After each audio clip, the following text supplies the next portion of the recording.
আজই ডাউনলোড করুন আর এনজয় করুন আপনার পছন্দের শো। হাত পেতে কি চেয়ে নিচ্ছ বুঝতে পারছি না। সম্পত্তির ভাগ? আমার কিন্তু টাকা চাই, পয়সা চাই, চেয়ার চাই। ইয়েস তোরা তো অনেক দিন ভোগ করলি, তাই না? অনেক দিন। আর নয়, এইবার আমি চন্দ্রনাথ মুখার্জি, উৎসব মুখার্জি, বৈদেহী মুখার্জি, মেহেন্দি মুখার্জি, আমরা আমাদের আখেরটা বুঝে দেব। এইটা তোকে বলে রাখলাম। ও হ্যাঁ, বাকি রইল দুর্গা। মরবে, দুর্গাও মরবে। তবে তবে ওর মৃত্যুটা খুব মিষ্টি হবে। ঋষভটাও মরবে, শুধু একটা ট্রিক ইউজ করা হবে। কোনো গোলাগুলি চলবে না, খালি ব্রেন খাটানো হবে। মৃদুল বাবু, আপনি একদম চিন্তা করবেন না। আপনার স্ত্রী এই কাজটুকু করে হসপিটালে ঢুকবে, তারপর আবার সুস্থ হয়ে জেলে ঢুকবে, তারপর আবার বেরোবে। কারণ আমাদের আলটিমেট টার্গেট জগদ্ধাত্রী।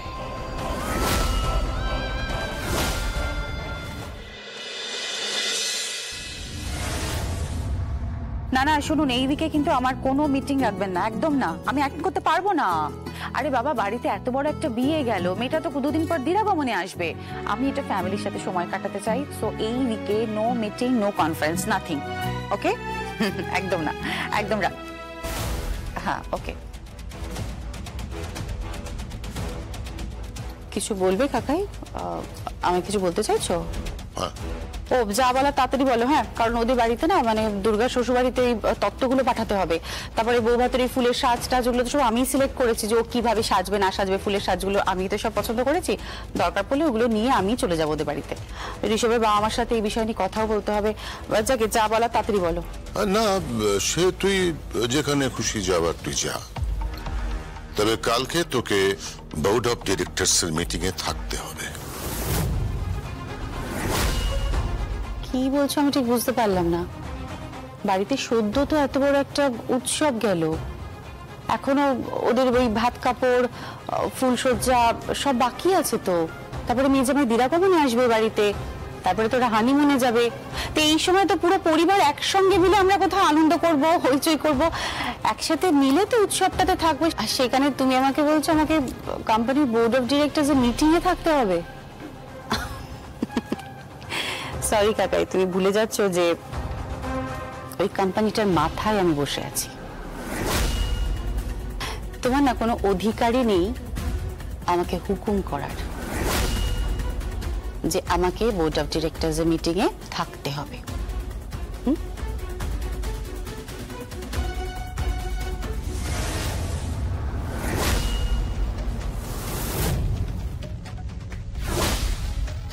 বুঝলাম, তোমাকে হুকুম করার কেউ নেই।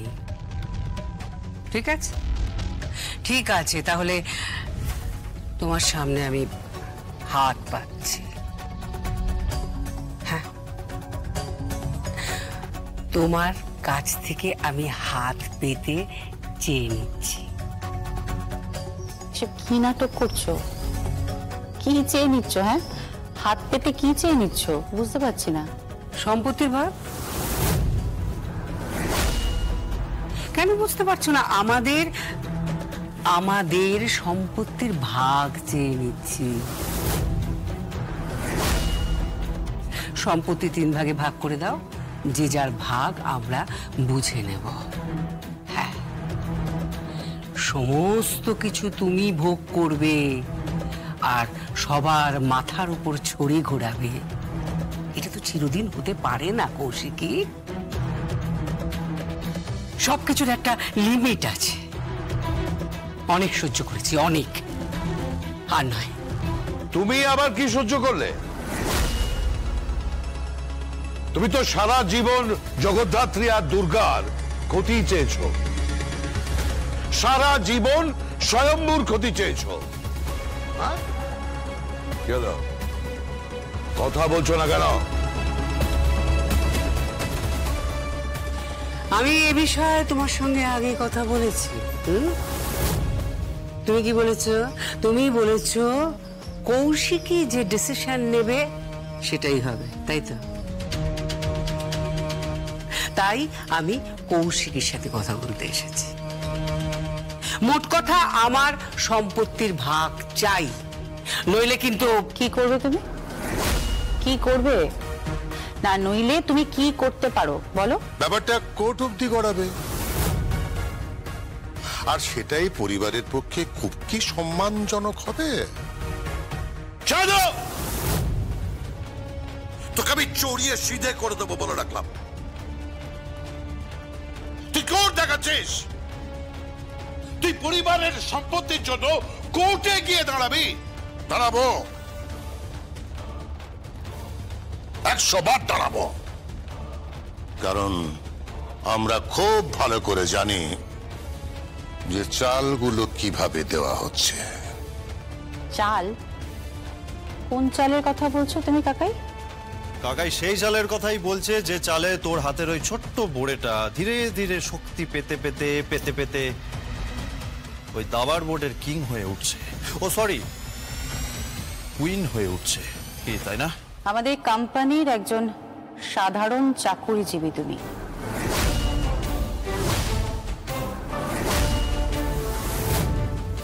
এইসব বিষয়ে কথা বলার কোনো রাইট কিন্তু তোমার নেই। আর হ্যাঁ, যদি তুমি ভাই হিসেবে কথা বলতে চাও তাহলে ভদ্রভাবে কথা বলো। তার কারণ তুমি কিন্তু খুব ভালো করে জানো যে আমার সহ্য ক্ষমতা কিন্তু খুব একটা বেশি নয়। আমি কিন্তু খুব একটা টলারেট করতে পারি না। তুমি কাকে চোখ রাঙাচ্ছ? হ্যাঁ, কাকে? আমার ছেলেকে? আমার ছেলেকে তুমি চোখ রাঙাতে পারো না কৌশিকী। তুমি তোমার এই চোখ রাঙানি তোমার কোম্পানিতে ফলাবে কেমন? যেখানে বসে, মানে যে চেয়ারে বসে পা দোলাতে দোলাতে তুমি তোমার কর্তৃত্ব ফলাও, তুমি সেখানে চোখ রাঙাবে, এই বাড়িতে নয়। ও আমার ছেলে, আমার ছেলের ওপর তুমি এভাবে চোখ রাঙাতে পারো না।